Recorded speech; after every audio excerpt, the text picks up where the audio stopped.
여호와는 나의 목자니 내가 부족함 없으리로다. 신약성경 20장 8절부터 16절까지 말씀이에요. 우리 한 절씩 교독으로 말씀을 보시도록 하겠습니다. 저물매 포도원 주인이 청지기에게 이르되 품꾼들을 불러 나중 온 자로부터 시작하여 먼저 온 자까지 싹쓸 주라 하니 제11시에 온 자들이 와서 한 데나리온씩을 받거늘 먼저 온 자들이 와서 더 받을 줄 알았더니 그들도 한 데나리온씩 받은지라.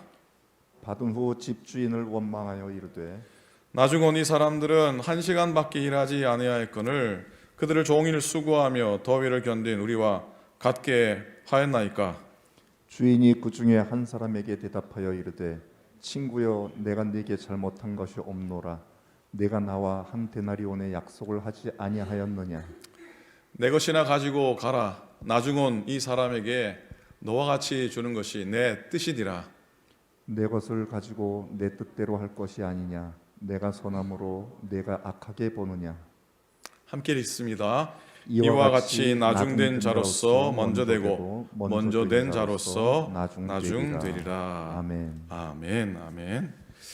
영국 옥스퍼드 대학에서 열린 그 비교 종교학 학회가 있었습니다. 세계에서 각국의 석학들이 모여서 기독교 신앙의 독특함이 무엇이냐 토론을 했다고 합니다. 유명한 얘기인데요. 토론이 길어집니다.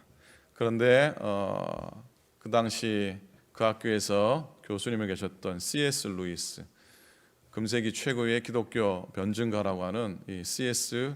루이스가 방을 잘못 찾는 바람에 그 토론장에 들어가게 되었다고 합니다. 앉아서 자초지정을 듣던 이 루이스 교수님이 뜻밖의 답을 하게 됩니다. 기독교의 독특성은 은혜가 아닐까요? 라고 말하는 것이죠. 기독교의 독특성이 뭐라고요? 은혜라는 것이죠. 그건 가장 정확한 표현입니다. 불교의 고행, 힌두교의 업보, 유대교의 언약, 이슬람의 법전, 이것들은 다 노력으로 인정받는 길이지만 기독교만큼은 하나님이 죄인된 인간을 사랑하셔서 조건 없이 찾아오신다는 은혜를 우리의 신앙의 핵심으로 하고 있다는 것이죠. 그래서 은혜의 본질은 놀라운 역설 가운데 담겨져 있고요, 희한한 공식을 가지고 있습니다. 이런 것이죠. 예수님은 자기가 대신 죽으시고 나를 살리신 것이다. 나의 죄를 위하여 예수님은 십자가에 희생당하신 것이다. 그리고 자신의 의를 우리에게 주심으로 자신은 죄인이 되시고 나는 의인의 신분으로 바꾸셨다 하는 것이. 따라서 여러분, 인간에게 은혜를 빼면 참 초라한 존재가 됩니다. 그래서 은혜는 기독교가 세상에 설 수 있는 가장 독특함입니다. 우리는 오직 하나님의 은혜로 구원받은 것이고 그 복을 누리고 있는 것이죠. 어떤 자격 조건이나 공로 이전에 먼저 은혜가 임했기 때문에 오늘 우리가 된 것이고 오늘 내가 된 것인 줄로 믿습니다. 옛날에 나왔던 영화 가운데 아마데우스라는 영화가 있었습니다. 여러분이 많이 보셨을 것 같습니다. 꽤 오래전 영화지요. 이 영화의 내용은 여러분 잘 아시듯이 하나님의 마음을 깨달으려고 애썼던 17세기의 한 작곡가를 다룬 영화입니다. 아주 독실한 신자였던 안토니오 살리에르입니다. 그는 불후의 찬미곡을 만들고 싶은 간절함이 있었는데, 그런데 그에게는 수준 높은 음악적인 재능에 따라주지 못했던 겁니다. 그 대신에 하나님이 그 당대 최고의 음악적인 재능을 누군가에 주었는데 바로 볼프강 아마데우스 모차르트라고 하는 개구쟁이 소년에게 주어진 것이에요.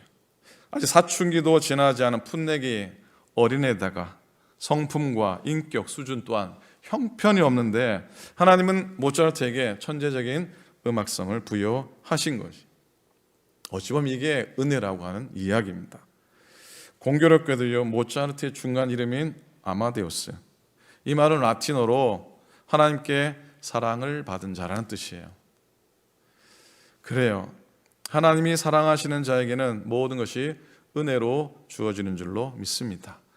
재능, 지혜, 건강, 만남, 직장, 사업, 행복, 인간의 삶에 필요한 것들은 모두 하늘에서 주어지는 것인 줄로 믿습니다. 자, 이것이 은혜에 이해할 수 없는 신비함입니다. 설명이 되지 않는 것이지요. 이론적으로는 납득이 되지 않는 부분이기도 합니다. 은혜는 자격이 없는 자에게 값없이 거저 오는 것이에요. 은혜라고 하는 베푸는 자가 다 부담했기 때문에 거저 받는 거죠. 그래서 그건 성취가 아니라 대가가 아니라 선물이죠. 은혜는 주는 이가 친히 값을 치러서 값이 없는 것이 된 거죠. 그리고 그 은혜는 외부로부터 뜻밖에 찾아오는 거룩한 축복인 것입니다. 사실 이 메시지가 오늘 읽은 포도원 품꾼의 비유의 가장 중요함입니다. 예수님은 포도 농장에서 그 품꾼을 쓰는 한 농부 이야기를 비유로 들려주셨습니다. 일꾼 중에는 해뜰 무렵 온 사람도 있었고, 아니면 오전에 휴식 시간에 온 일도 있었습니다.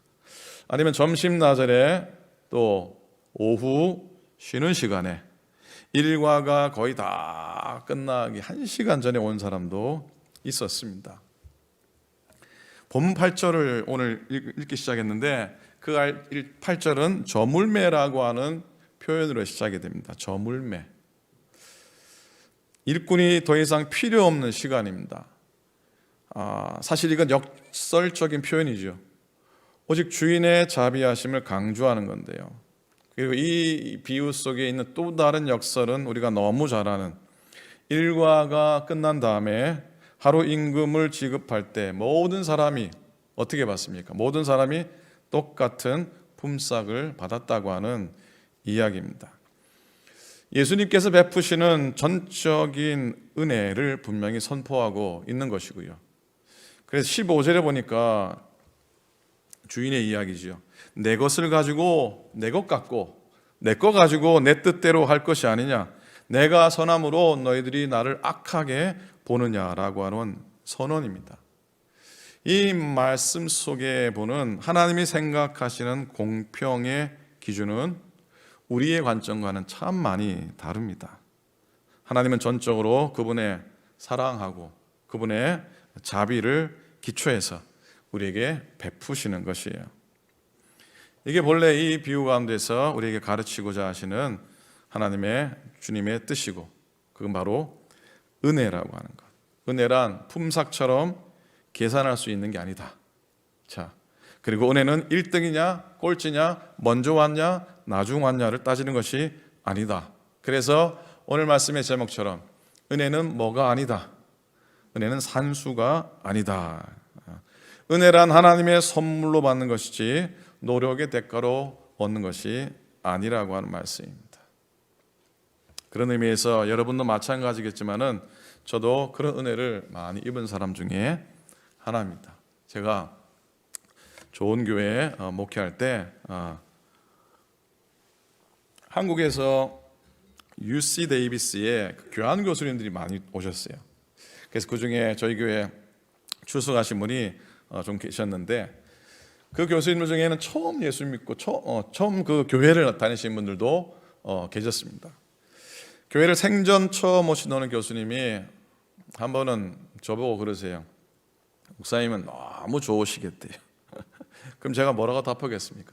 아이 좋죠, 물론 좋죠 했는데, 이 교수님이 머뭇거리시면서 하시는 말씀이, 목사님 저는 일주일 내내 학교에서 강의하고 그 힘든데 목사님 보니까 딱 주일날 설교 딱 한번 주일날 설교 딱 한 번 하니까 참 좋으시겠습니다 그러셔요. 아마 그분께는 그렇게 보이셨겠죠. 제가 뭐라고 대답을 했겠습니까? 그리 보이십니까? 그래서 제가 뜻하지 않은 은혜를 많이 받고 살아가는 사람입니다. 그렇게 답하긴 했습니다. 그러나 속으로는 할 말이 많았죠. 일주일에 한 번 딱 설교하는 목회 한번 해보시겠습니까? 라고 속으로는 그랬지만 말입니다. 그런데 이게 벌써 시간이 지나도 십수년이 지난 얘기인데 그때 장면이 종종 기억이 납니다. 그 물음과 그 답이 종종 기억이 나는데 사실 그 이후로 저는 아예 막 이렇게 생각하며 살기로 생각을 했습니다. 그래, 일주일에 설교 한 번, 그 외에는 아무것도 안 하는 부족하고 형편없는 목사지만 이래도 복되게 교우들의 사랑받고 목회하고 또 목사의 직분 감당하고 살아갈 수 있으니 이게 은혜가 아닌가라고 하는 그런 마음의 다짐입니다. 그래요, 여러분. 은혜는 하나님의 사랑을 더 받기 위해 일할 수 있는 것이 아무것도 없다고 하는 뜻입니다. 물론 이 말씀에 오해는 하지 않으셔야 됩니다. 아무것도 안 해도 되는구나, 그런 차원은 아닙니다. 하나님의 사랑을 받기 위해서 할 수 있는 일은 아무것도 없다고 하는 뜻이에요. 그리고 하나님은 우리의 허물과 죄에 대한 모든 기록들 위에다가 은혜라고 하는 도장을 꽝 찍어주셨다고 하는 사실입니다. 우리는 오직 은혜로 구원받을 뿐 아니라 은혜로만 복을 받습니다. 은혜로만 쓰임을 받고요, 오직 은혜로만 인생이 풀립니다. 우리가 자랑할 것은 오직 하나님의 은혜인 줄로 믿습니다. 그래서 사도 바울이 우렁차게 선언했듯이 나의 나된 것은 오직 하나님의 은혜라 고백합니다. 자, 오늘 본문 속의 예수님의 메시지는요, 우리가 얼마나 하나님의 은혜를 알고 감동하고 감격으로 사느냐 하는 것이죠. 내 노력, 내 수고, 내 공로, 내 업적, 나의 성과는 하나님 앞에서 이 점의 한 점에 불과하다는 사실을, 그런 것이 그의 모든 것이, 그런 모든 것이 그분의 은혜임을 알고 좀 감격하며 살아가라고 하는 그런 메시지로 받게 됩니다. 하나님은 오늘 인생의 마감 시간인 오후 5시에 처한 사람, 인생의 막장에 서 있는 처량한 인생들에게도 찾아오셔서 은혜를 베푸십니다. 이 은혜는 제한이 없으시죠. 이게 정말 리밋이 없습니다. 그렇기 때문에 우리가 우리의 신앙 경력이나 수고에 대한 자부나 자만심을 내려놓아야 돼요. 오늘 20장 말씀의 한 부분을 읽었지만 한 장 앞에 19장 27절에 보면요, 베드로가 자기의 헌신과 봉사에 대해서 은근히 우월감을 내세우는 장면이 나오는데 19장 27절 제가 읽어드릴게요. 이런 내용입니다. 예수님 보십시오, 우리가 주님을 위해서 모든 것을 버리고 이처럼 크게 헌신하고 있는데 우리에게 뭔가 혜택이 없을까요? 라고 하는 베드로의 질문입니다. 이 질문에 대해서 예수님이 어떻게 답하셨습니까? 어떻게 답을 하셨냐면 30절에 보면 그러나 먼저 된 자로서 나중되고 나중된 자로서 먼저 될 자가 많으니라, 그런 말씀을 하십니다. 베드로는 뭔가 좀 혜택이 없습니까? 그랬는데 예수님은 엉뚱하게 이런 말씀을 하십니다. 그러니 여러분, 우리가 놀라운 은혜에 감격하며 살수록요, 우리의 나중의 위치가 이렇게 뒤집어질 수 있다고 하는, 뒤집힌다고 하는 그런 예수님의 역설, 패러독스를 기억하며 살면 소망이 있겠죠. 그래서 오늘 읽은 20장 16절의 말씀에서 또 다시 한번 예수님이 이 결론으로 선언하신 것이 똑같은 말씀이죠. 이와 같이 나중된 자로서 먼저 되고 먼저 된 자로서 나중 되리라. 우리의 그 표준 세번역, 그 쉬운 번역으로 읽어드리면요, 이렇습니다. 재밌게 번역했습니다. 이와 같이 꼴찌들이 첫째가 되고 첫째들이 꼴찌가 될 것이다. 은혜는 꼴찌들의 반란이라는 것입니다. 그래서 우리는 날마다 하나님의 놀라운 은혜에 감격해서 겸손하게 살아가야 됩니다. 은혜 사모하고 소원하면 조금 뒤진 사람도 얼마든지 앞설 수 있다는 것 사실이죠. 하나님의 은혜를 더욱 목말라하고 살아가는 저와 여러분들, 우리 모두가 될 수 있기를 간절히 소원합니다. 아멘입니까? 아멘. 여러분, 우리는 지나온 세월들을 또 시간을 돌아봅니다. 권사님 오늘 기도한 것처럼 벌써 함께 예배하지 못한 지가 6개월이 지나갔지만 6개월 사이에 수많은 일들이 있었지만 그 가운데서 우리가 은혜로 고백할 일들이 얼마나 많은지 한번 돌아보는 시간이 또한 되었으면 좋겠습니다. 우리의 지나온 시간들을 돌아보면서 우리의 인생 가운데 임하신 주님의 은혜의 흔적을 한번 기억하는 것이죠. 지난 금요일과 토요일 날 매일 예배에서 묵상한 말씀이 뭡니까? 기억나십니까? 돌아서면 잊어먹는 시대지만 그래도 어떤 왕에 대한 이야기였습니까? 요시야 왕에 대한 묵상이었습니다. 그 요시야 왕의 신앙계획을 묵상하면서 사실 마음속에 두었던 이야기를 좀 나누고 싶습니다. 요시야 왕이 믿음의 계획을 진행하다가 성전이 낡은 것을 보고 성전 수리를 명하게 됩니다. 그때 hil기야 대제사장이 이 성전을 고치는 일을 관장하다가 성전에서 모세가 전한 율법에 기록된 오리지널 서책을 발견하게 됩니다. 두루마리였겠죠. 여러분 속으로 아니 목사님도 그런 거 발견하시고 교회를 뒤집어 놓으시려나 뭐 걱정하지 마십시오. 그런 거 아닙니다. 그런 거 아닙니다. 예전에 권 장로님께서 우리 다른 얘기로 지하실에서 오래전 여선교회의 손길, 정성스러운 손길을 통해서 만들어진 그 태극기에 대한 얘기를 종종 하셨어요. 종종 하셨는데 정말 하나님께서 우리 교회 가운데 베푸신 귀한 일들, 나라와 민족을 위한 귀한 일들의 흔적이라 그런 말씀이 기억납니다. 저도 언젠가 매일 예배 중에 지하실에 갔다가 오래된 도금이 다 벗겨진 십자가 가지고 올라와서 페인트 잘 칠해서 뒤에 갖다 놨다라고 말씀을 드렸었죠. 저에게 그런 게 하나 더 있습니다. 하나 더 제 마음속에 있는데 여러분 옛날에는 그 집 앞에 그 이름이 적혀진 그 문패들을 이렇게 달았습니다. 그죠? 가장 이름을 딱 새겨서 문패를 걸어 놓았지 않습니까? 이게 나무에 잘 새겨진 문패는 때로는 그 집안에 나름대로 의미가 있는 가보처럼 여겨지기도 했었습니다. 우리 교회도 오래전에부터 교회 앞에 세워진 나무 문패가 있었습니다. 물론 지금도 현관 나가면 바로 오른쪽에 우리 교회에 문패, 교회 간판이 붙여져 있는데 여러분 아시면 아시겠지만 그게 오리지널이 아니라는 거 아시죠? 그게 원래의 우리 교회 간판이 아니라는 거 아시죠? 알면 안다 그러시고 모르면 모른다 그러시고 아시죠?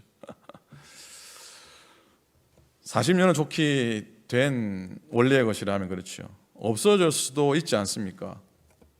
근데 제가 언젠가 박상은 권사님을 뒤따라서 교회 천장 위를 올라간 적이 있었는데 거기 천장 한켠에 원래의 교회 문패, 교회의 간판이 거기에 잘 놓여져 있었어요. 오래되어서 나무 곳곳이 상처가 나 있고 기둥들은 많이 삭아서 이렇게 문드러져 있는 그걸 보는데 제 마음에 오클랜드 교회의 안문을 지키면서 교회에 흐르는 시간과 성도들의 오고 감을 보았던 믿음의 흔적이라는 건 생각이 들었습니다.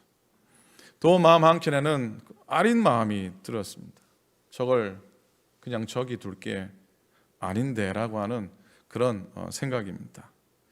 그래서 언젠가 제가 그걸 내려가지고 잘 청소해가지고 잘 손봐서 교회에 들고 나는 잘 보이는 것에 걸어놓을 참인데 괜찮겠죠. 괜찮다 그러면 고개 한번 괜찮겠죠. 목사님 뭘 그걸 끄집어내 가지고 또 하실랍니까? 막지 마시기를 바랍니다. 한낱 나무 토막에 불과한 것일 수도 있습니다. 그러나 오클랜드 교회에 임했던 하나님의 은혜가 스며있는 은혜의 흔적이라고 생각합니다.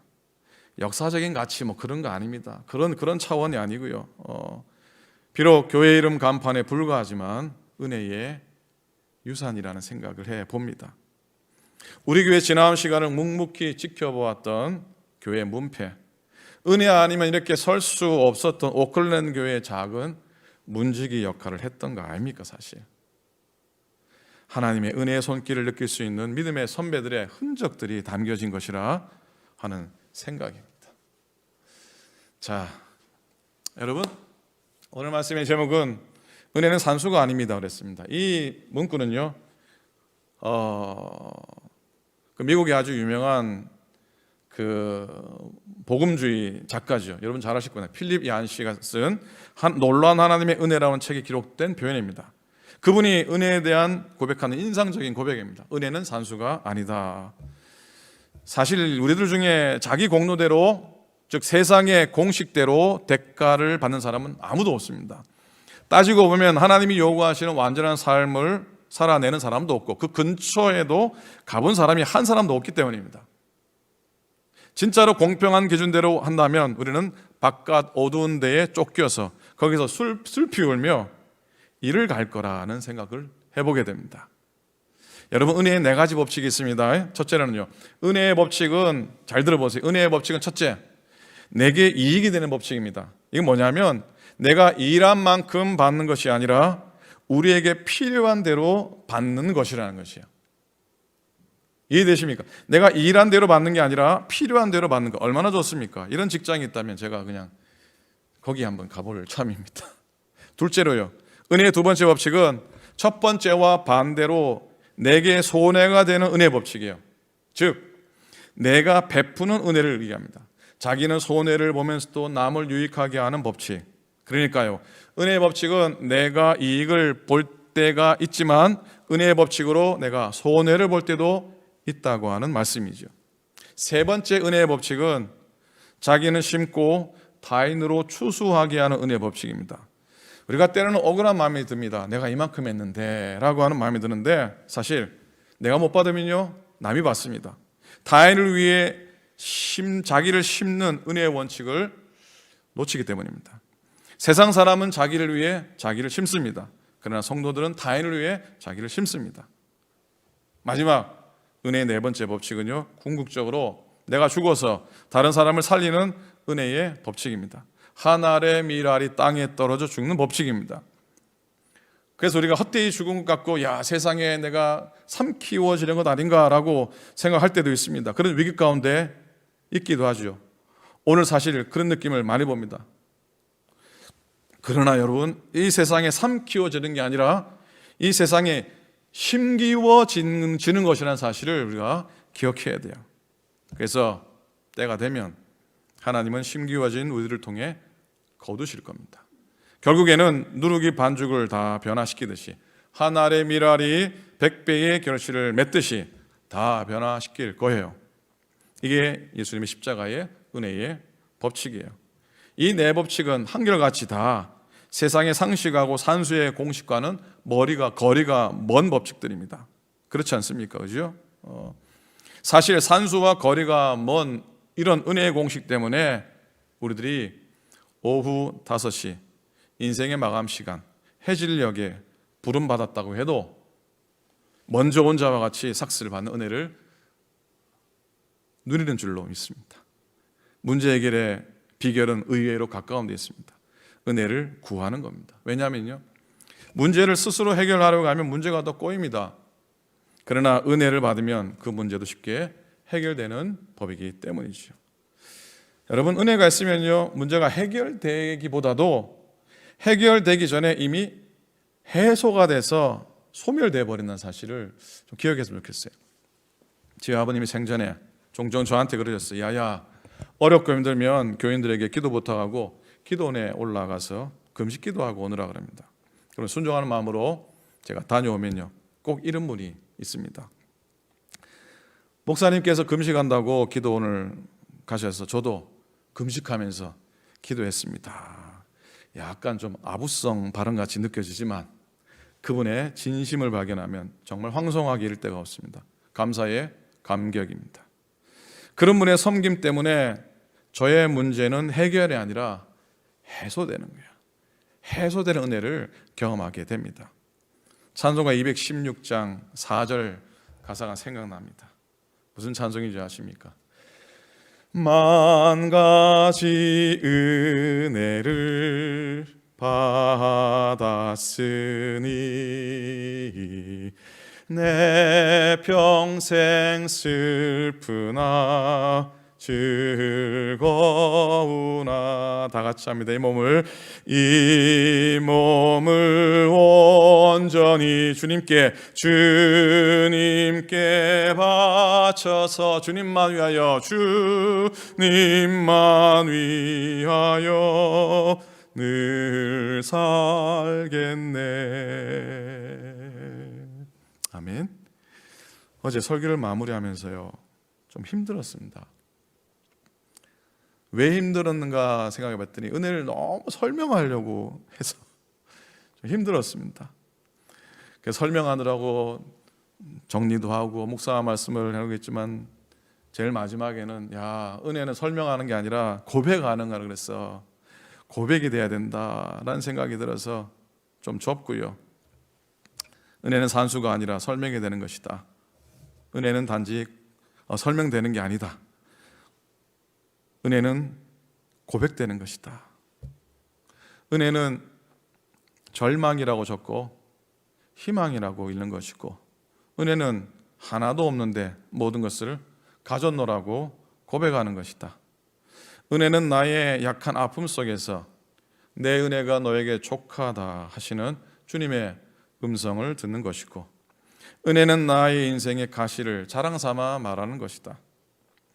은혜는 코로나의 두려움 속에서도 마음의 평안과 믿음의 진보를 경험하는 것이고, 은혜는 매캐한 공기를 마시면서도 그리스도의 생명의 향기를 느끼는 것이다. 은혜는 성전에서 예배하지 못해도 주 예수와 동행하니 그 어디나 하늘나라라 고백하는 것이고, 가정에서 예배하지만 성전에서 예배보다 더 큰 감격을 고백하는 것이다.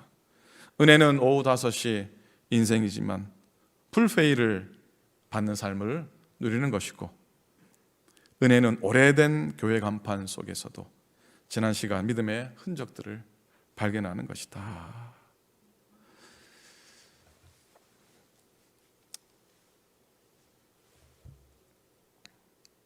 자, 사랑하는 여러분, 오늘 아침도 여러분의 인생과 여러분의 신앙이 잘 녹아들어가 있는, 깊이 녹아들어가 있는 은혜의 고백들을 하면서, 십자가 은혜에 의지하면서 이 어려운 시간들을 건승하시고 또 복되게 살아가시고 건강하게 두벅두벅 걸어가시기를 우리 주님의 이름으로 간절히 축원을 드립니다. 아멘. 아멘. 기도하겠습니다. 주님의 은혜 감사합니다. 은혜는 산수가 아니라 그랬는데 은혜는 설명되는 게 아니라고 그러셨으니, 은혜는 그저 고백되는 거라고 그러셨으니, 오늘도 수많은 믿음의 선진들의 고백처럼, 오클랜드 교회를 지켰던 수많은 믿음의 선배들의 고백처럼 우리의 삶과 신앙 속에 깊이 녹아 들어가 있는 고백을 하나님께 올려드리는 은혜의 삶을 살아가도록 인도하여 주시옵소서. 성도들을 지키소서. 은혜만이 이 어려운 시간에 헤쳐나갈 수 있는 방법이고 길이고 키인 줄로 믿습니다. 꼭 은혜 붙들고 살아가도록 축복하소서. 감사드립니다. 우리 주님 예수 그리스도의 이름으로 간절히 기도드립니다. 아멘. 아멘. 여호와는 나의 목자니 내가 부족함 없으리로